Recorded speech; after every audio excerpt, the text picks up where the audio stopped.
We know there is a lot happening in Washington when it comes to the race for president, as well as what's going on with President Donald Trump and that impeachment process. So joining us live is ABC Chief Political Correspondent, Director, Rick Klein. He's in D.C. Good morning to you.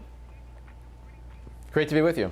So first, let's chat a little bit about what's happening with this race for president. We got a new Quinnipiac poll that came out yesterday that shows Senator Elizabeth Warren has taken the lead among Democratic voters. What's your sense, though, of what's happening with that race?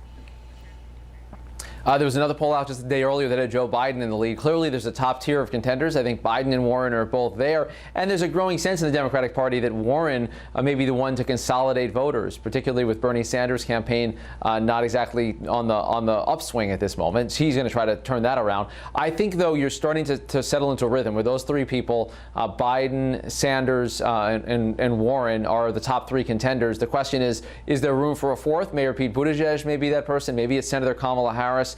In any event, I actually think, despite some recent swings, there's been real stability in this race. And we've actually seen another candidate drop out. Just last night, Congressman Tim Ryan decided that he is going to withdraw his campaign. What are your thoughts on all the other candidates, though, because there's still about 20 of them left in this race? Yeah, and they're going to have to make an assessment in real time as to how likely their candidacy is to succeed. It's difficult out there in this crowd of the field. There's another debate in a few weeks that a bunch of these candidates have not qualified for. Congressman Ryan was not going to make the cut, just like he didn't make the cut for the last two debates.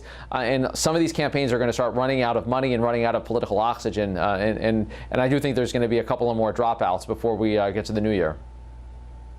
Is obviously look toward former Congressman Beto O'Rourke and former HUD Secretary Julian Castro. Those are our candidates from Texas that are still in this race. What are your thoughts on them? Because they seem to be polling less than 1% at this point. Yeah, and neither of them is assured of a spot in the next debate, which would be a huge embarrassment for both candidates.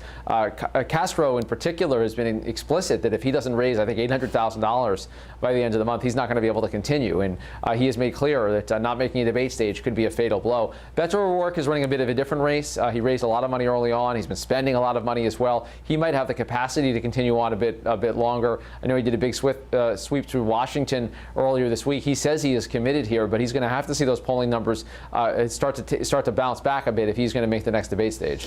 Yeah, and it's already, I'm checking my watch, October 25th. We don't have much time left in this month to get it together. That's exactly right, and not a lot of time, even though it doesn't seem like voting starts for a while. I mean, as it gets a little bit colder out, you start to recognize that the Iowa caucuses loom, so it's getting pretty late. It absolutely is. Rick Klein, thank you so much for taking time to chat with us this morning. We certainly appreciate it and appreciate your insight. Thank you. All right, guys, we will continue with KVUE News right after this.